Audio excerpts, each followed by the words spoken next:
For 50 years, satellites flew over the Amazon rainforest and saw exactly the same thing: trees. Endless, unbroken green. Nothing else. Then scientists put a laser on a plane and pointed it down through the canopy. And suddenly minus 30,000 ancient structures stared back. Pyramids. Causeways. Raised cities connected by roads stretching for miles. A civilization that was completely invisible from space. Picture being the researcher who opened that LiDAR file. You expect a few mounds, scattered ruins, maybe. Instead, a network of urban centers so vast it may have housed millions of people. In a part of the Amazon scientists had called pristine wilderness for centuries. But here's the thing. The most terrifying detail is not the 30,000 structures. It's not the pyramids. It's what happened to the people who built them. Because if a civilization of millions could vanish so completely that satellites couldn't even see it, what else is still buried under that green?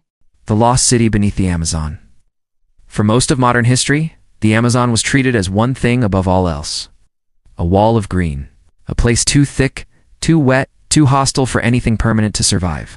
Explorers who pushed into it came back with stories of rivers, insects, and jungle so dense you could lose sight of someone 10 feet away. Historians looked at that and drew a simple conclusion. If a great civilization had once lived here, the jungle would have swallowed every trace of it long ago. So for decades, the working theory stayed the same. The Amazon was empty before Europeans arrived. Small scattered groups, moving often, leaving nothing behind. Nature, not people, ran the show. That theory had a problem. It was built on what people could see from the ground or from a plane window, looking down at solid canopy. And solid canopy hides everything. Think about what it actually means to walk through primary Amazon rainforest. Visibility can shrink to just a few feet in every direction. Vines and undergrowth swallow anything low to the ground within a matter of years. A stone platform that once stood taller than a house can end up looking, from the surface, like nothing more than a slightly odd hill covered in roots. Generations of researchers walked directly over structures like that without any way of knowing what was underneath their boots. It wasn't a failure of curiosity. It was a limitation of the human eye, and of every camera and satellite that came before this technology existed. That is where LiDAR comes in. The name stands for light detection and ranging, and the idea behind it is almost stubbornly simple. A plane flies overhead firing millions of laser pulses down at the ground every second. Most of those pulses hit leaves and branches and bounce back almost instantly. But some slip through the gaps in the canopy, all the way down to the forest floor, and bounce back from there instead. By timing the return of every single pulse, researchers can build a three-dimensional map of the ground underneath the trees, as if the entire forest had been switched off.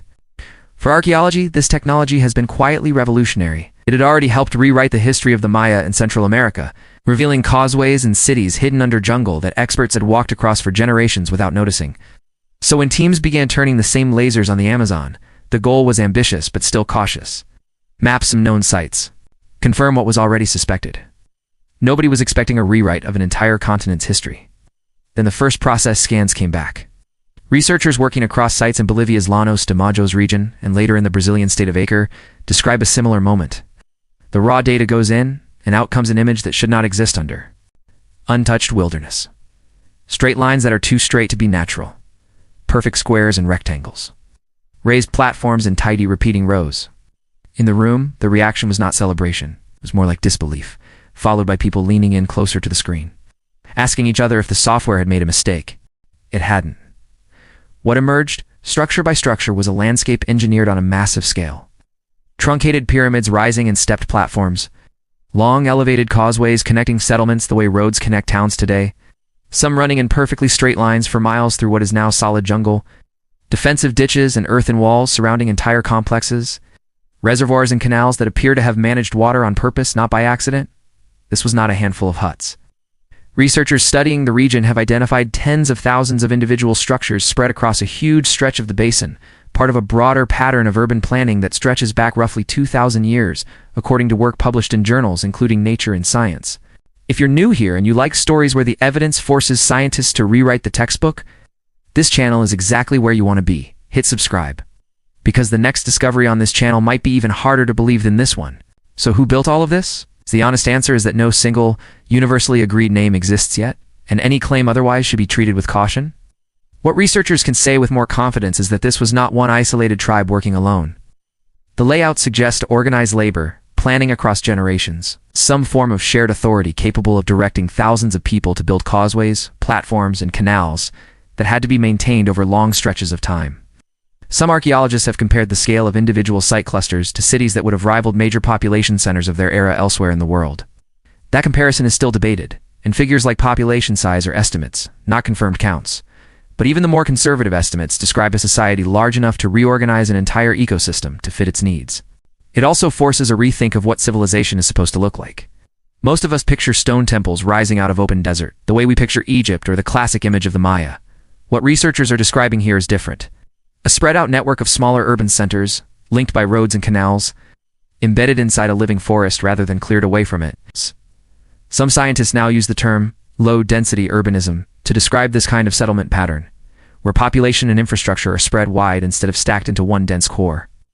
It is a style of city building that does not photograph the same way a pyramid at Giza does, which may be part of why it stayed hidden in plain sight for so long, even to the trained eye. And that detail matters more than it might sound. For a long time, the standard picture of the Amazon was untouched nature with humans living lightly on top of it. What the LiDAR data suggests instead is closer to the opposite. Large sections of what looks like pristine rainforest today may actually be the result of centuries of deliberate human management, certain useful trees appearing in unusually dense clusters. Soil in some areas enriched by generations of human activity, now known by researchers as terra preta or dark earth. None of this proves the entire Amazon was reshaped by human hands, and scientists are careful not to overstate that claim. But it does mean the line between wild forest and built environment here is a lot blurrier than most of us grew up believing. Which brings us to the part of this story that is genuinely unsettling. If a society large enough to build 30,000 structures, connected by roads and canals, existed here for centuries, why is there no city standing today? Why did nobody pass down oral histories about pyramids under these particular trees? Why did European explorers, arriving not that many centuries later, find scattered villages instead of a thriving urban network? Researchers point to a brutal and well-documented answer for at least part of it. When European contact reached the Americas, it brought diseases that indigenous populations had no immunity to. Smallpox, measles, and other illnesses moved ahead of explorers themselves in many cases, spreading between communities that were already connected by trade and travel. Estimates for the resulting population loss across the Americas vary depending on the region and the study, but in some areas they run into the majority of the population within a few generations. A society built on coordinated labor cannot survive losing that many people that fast. Fields go untended, causeways stop being repaired, canals silt up, and the jungle, patient as always, moves back in. That explanation accounts for a lot. But it does not explain everything, and it's worth being honest about that instead of pretending the case is fully closed. Some sites show signs of decline that researchers believe may have started before large-scale European contact. It's possibly tied to climate shifts, resource strain, or internal conflict, though the evidence for those causes is thinner and still being debated. What is clear is that whatever combination of forces was responsible, it worked with frightening completeness. A landscape modified by millions of human hands became, within a few centuries, indistinguishable from raw wilderness to every observer who came after. And that is the detail worth sitting with. Not the pyramids, not the number 30,000. The speed and totality of the disappearance. Civilization large enough to be compared to major cities of its time went from thriving to invisible in a span of time that, historically, is barely a blink.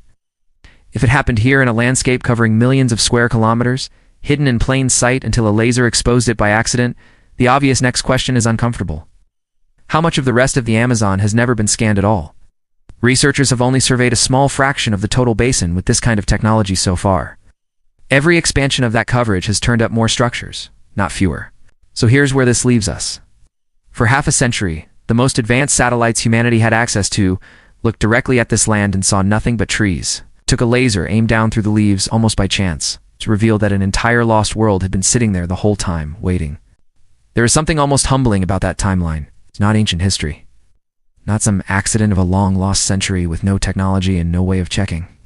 This discovery happened within living memory, using tools built in our own lifetime, pointed at a place many of us assumed had already been fully mapped.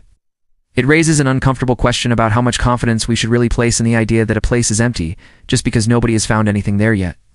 Empty, it turns out, sometimes just means unscanned. And the Amazon is not a small patch of land to leave unscanned. The basin stretches across parts of 9 countries and covers an area roughly the size of the contiguous United States. The regions surveyed with LiDAR so far represent a small fraction of that total footprint, chosen mostly because researchers already suspected something might be there. Every time the survey area has expanded, even slightly more structures have appeared. Not fewer. That pattern alone suggests this story is not finished. It suggests the number 30,000 may end up looking small in a few years, once more of the canopy has been peeled back by lasers instead of guesswork. If a civilization of that size could vanish so completely that it took modern lasers to even prove it existed, what does that say about everything else we've written off as empty? unclaimed, or simply untouched wilderness. And if there is more still buried under that canopy, structures nobody has scanned yet, what do you think is waiting to be found next? Tell me what you think is still hidden down there. I read every single comment.